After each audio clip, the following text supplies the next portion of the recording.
Welcome to episode 37 of my podcast, The View from the Crow's Nest. What a view, what a nest. It is Sunday and I have been nested at home all day, ensconced in two projects. Project number one, to surprise you, is a project called the Grip the Sky Experience. And I will surprise you again. I have nearly ironed everything out. It's so close now, it's so close. I have the intro video to do and the outro video to do. And then I need to configure the store, just tweak a couple of bits and make sure that all of the checkout flow and all of that is working. Other than that, it's done. I've done, I don't want to give too much away because I want it to be fun and a surprise, but I've configured a whole bunch of stuff, used a few extra tools, yada, yada, yada. And so, yes, it's going to be ready this week coming, 100%. 100%. In the next few days, it'll be ready. The other thing I did was work on Audience Ninja, which is my new marketing agency.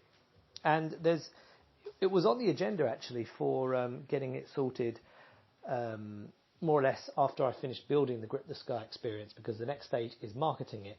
And the plan my wife and I had was we've got so many ideas, and in order to grow and get those ideas to completion, we really need to put a team in place.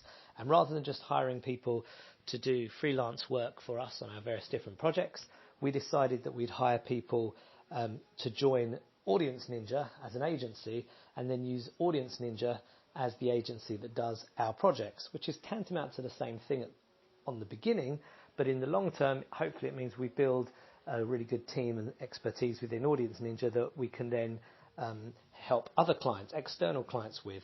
And the Grip the Sky experience is a marketing experiment, probably more than anything else, that may serve as a blueprint or a template, whichever you want to say, for my future music releases, but also for other musicians. Amazing, or coincidentally, as luck would have it, last week I was put in touch with a small record label in the US who have a couple of artists they want to promote, and they want me to help do their marketing. And it's literally like they were built, or the brief is almost perfect for Audience Ninja. So I've brought that forward a little bit because I said I'd get back to them with a proposal and an idea. I have just started reading This Is Marketing by Seth Godin, which came out a couple of years ago. And sorry, there is a connection here. And as I was expecting, I don't know how far through I am, probably about 15% or something like that, 10-15%. And as expected, it's kind of classic Godin in the sense of it sounds really good because he works very much on the top level, but he doesn't go too much into strategy and pretty much not at all into tactics. So it gets your mind thinking, but actually you've got to do all the work kind of thing off the back of it, which is fine. You know, it's very principle centric. But it does remind me of, the basics so far. I mean, I'm only short way into the book, but, the basics of marketing and the fact that, you're building stuff, or you're trying to help other people solve a problem. And that's so far the key takeaway from the book, is that marketing exists to change the world by helping people to get or achieve what they want effectively. And so it's very audience centric. It's very much about being remarkable in the sense of, and delighting the audience and what have you. So how does this actually equate to what I'm doing with Audience Ninja? Well, in the past I've done web design for clients, and I've built clients' websites, and in the past I've done consulting sessions with clients, particularly music clients, on their marketing. And so it would be very easy to just go, okay, well, the cost of doing a website for this new client is X, pick a figure out the air, what I think my time is worth, what do I think, blah, blah, blah, what I think is the value of it, that'll do, boom.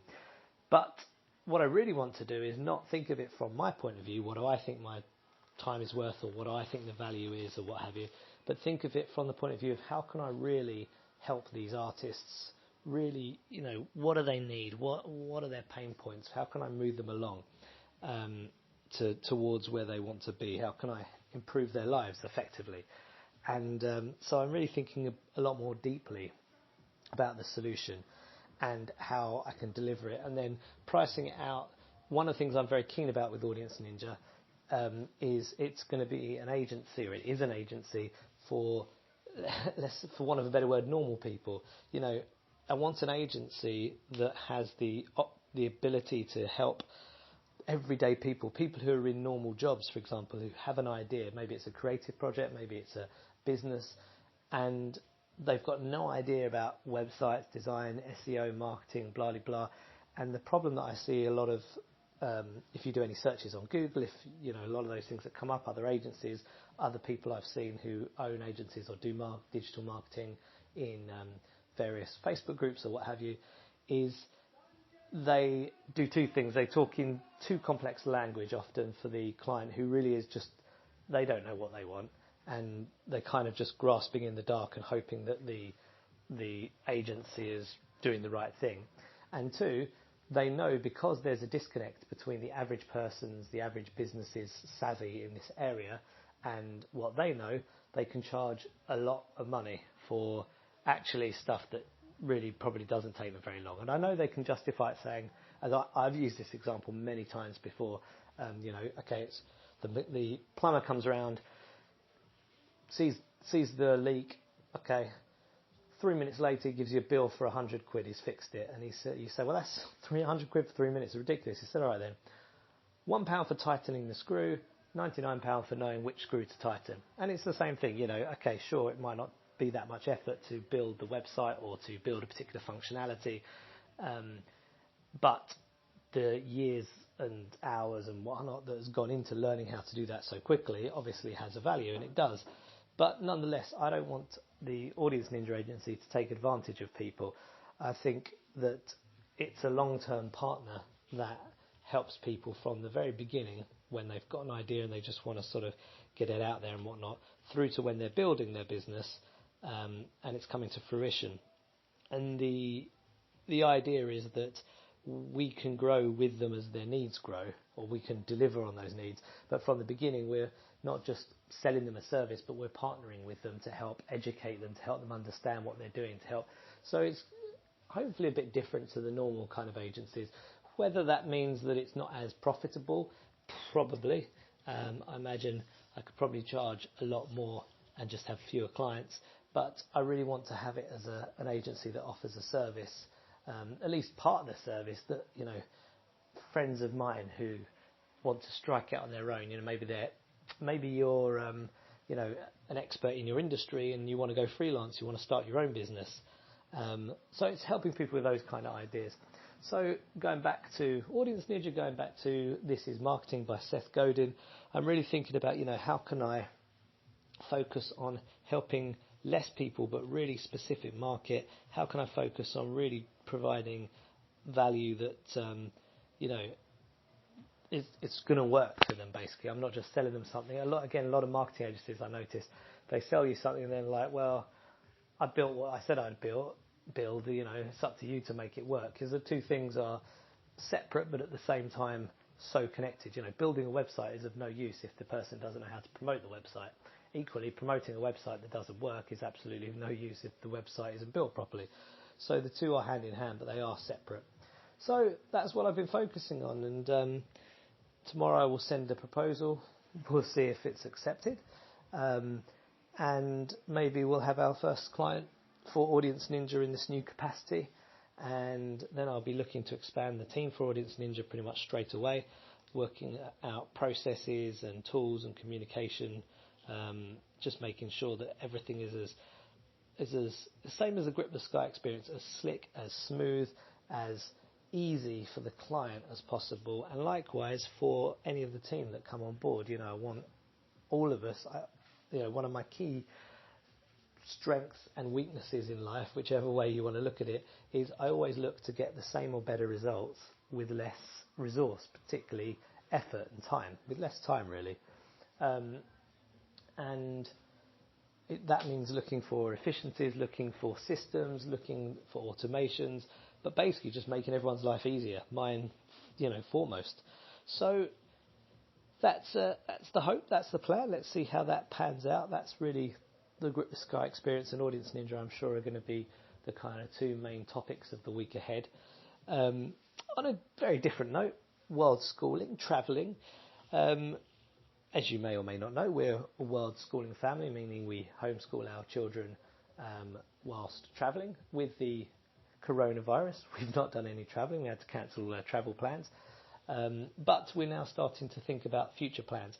And one of those plans is none of us in the family have ever skied before.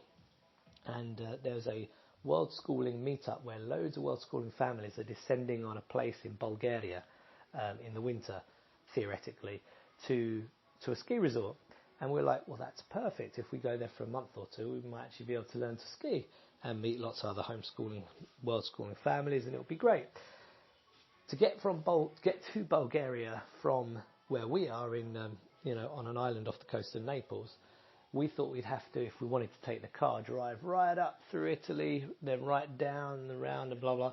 Anyways, long story short, we can just drive 250 odd kilometres across Italy, I think it's to Brindisi, and then get a 10-hour ferry across to Albania, and then I think it's only something like 500 kilometres from the ferry terminal to the ski resort. It's basically very, very doable in a pretty short amount of time, and it means we can see a bit of Albania and I think possibly Macedonian, not sure. Actually, I'm saying Macedonia, but anyways, I'll tell you the reason why in a second. So that's the potential idea for the winter. But then the idea was, well, hang on a minute, since we're going to be in that part of the world come the spring, I thought, why don't we head down into Greece? Because, again, neither of us have ever been there, and it's very close to the border of south of Bulgaria where this ski resort is. So that could be an option.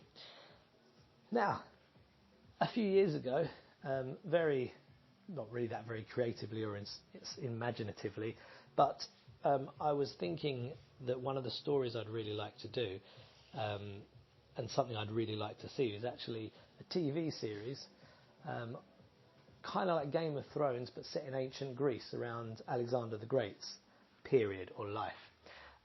Something that's, kind of a bit Rome, a bit Spartacus, but for ancient Greece. Now, there may have been something like that, but I couldn't find anything. I probably didn't search that hard, and I don't know which countries are about, but I thought, wow, that could make for an awesome TV series. But for my idea, I want to start before Alexander the Great is born, so the first one, maybe 2 seasons are on Philip II of Macedonia, which just happens to be in northern Greece, just south of Bulgaria, that whole area. And both my wife and I absolutely love that historic period, the myths, the legends, the places. And about 10 years ago, maybe a touch more, we were in a cafe in Oslo before children, and we were talking about how we want our future to be, and we were saying, what we'd really love is to travel, and we'd love it if travel could be part of our work and vice versa. And I wanted to write fiction and make films and whatnot. And we were saying back then, wouldn't it be awesome if we travelled to a place and did research there? And that was kind of the reason for travelling, because we both love travelling and da. And then years ago, when I talked about this Greece story, we were like, that'd be great. We could go there and we could do our research on the ground and what have you. And that was before homeschooling and world schooling. And then recently I've been reading the Sharp novels by Bernard Cornwell, who I don't know how many he's written, about 20 or something. And they follow, if you don't know them, they follow a character called Richard Sharp, basically through the army and the whole Napoleonic years. And he rises up. He starts in India, and then he goes to Europe, basically, and then it charts his rise through the army and all the battles and everything around Napoleonic era. But the interesting thing is, the end of each book, Bernard Cornwell does this really, really good kind of debrief, I guess, where he tells you what's true from the story, which is pretty much always everything except Richard Sharp and a few characters. He tells you where he took stuff from and attributed it to Sharp. And then he gives you almost a very short little kind of travel guide, to the point where at one point he's saying, to see that village, you need to take the A35 off of the road to blah, blah. He goes to the places, he walks around, he really does the research. And that reminded me of how awesome it is and how much it informs the novels. And so all of this is leading to the point of saying, well, the arrows are starting to point to point to point. And I said today to someone, I was like, well, why don't we go to northern Greece for the spring and basically research this TV series idea. Now whether anything would come of the idea if and when I wrote it, who knows? But seems like a really good plan for travelling. So that's a very long way of saying to myself as much as you guys, because if you haven't listened to this before, these podcasts are part to let you guys know what I'm thinking of and what my ideas are and what I'm working on, and maybe some interesting things to think about, some ideas and concepts in business or schooling or what have you. And they're part journal as well, because I record them in Otter, otter.ai, which is a free app, and it allows you to search by keywords because it transcribes what you're saying. So it's basically like, having a daily journal as well for myself to see what I was thinking of, what we were planning, etc. So that's why I say this idea here as much as anything else. And also you can hold me accountable to it. If you're, if you want to drop me a line, you can say, are you still planning on going there? Or or have you thought of this? Or blah, blah, blah. So it's all things in one, this podcast. But so I'm really excited about this idea, because now it's like, you know what? Let's do this. Let's go and explore the remote northern areas of Greece. Actually, it might not be that remote. I don't know. I've never been there. And apart from that, it gives a focus for the rest of this year. I want to finish my first screenplay. I've finished the first draft, which is called One Night in Soho, which is kind of like the British Hangover, and it's set, as you can imagine, one night in Soho. Very light comedy, very easy going. So I want to finish the second draft of that. I want to write at least the first draft, if not the first and second draft, of the next story that I was planning to write, which is set here on Ischia. And I thought actually probably a really good time to do it, since we're here on Ischia for the summer, unplanned. And that's like a noir, I'm hoping, like kind of Hitchcock-esque thriller. The old classic, perfect family life for someone, but then turns out they've got a bit of a backstory and it all starts unravelling. I won't say too much more, but so it means that I want to get that finished before we go to Greece, and then so that gives me like 6 months or whatever to do research here and finish that one off. So at least I've done a couple of screenplays before I think about trying to attack something as vast as a TV series. But as I say, my plan would be to do one season, pre Alexander the Great with Philip II, and then if we get to Alexander the Great, that'll be probably season 3 or something, and I won't be quite jumping onto that yet. And it gives us a focus to what we can do with homeschooling with the kids, what we can, start working towards to the end of this year, and into next year. So very excited about that. So all in all, feeling very good. Audience Ninja is hopefully about to have its first client in its new guise, which will set the template for getting future clients, I hope. Grip the Sky experience is coming to a close, which will be awesome to get out there and actually have people enjoy it. That's the main thing about it, and maybe it'll be profitable, maybe not, but let's start that marketing experiment. And travel plans for the future, something really to look forward to, something a bit more concrete, and something that ties in with creative projects at the same time, which is my ideal way of doing something. So, speaking of all of those things and accountability, as I was earlier, if you are about on Twitter, come and say hello. Come and find out. Ask me questions. Pick me up on things. Say, are you doing that? When's that going to be finished? What's going on? Etc, etc. So thank you very much for listening. You are a complete champion. I very much appreciate you lending me your ears for such 20 minutes. Take care of yourself. Have a wonderful day. Have a wonderful week ahead. Let's close off Sunday. Toodle pip.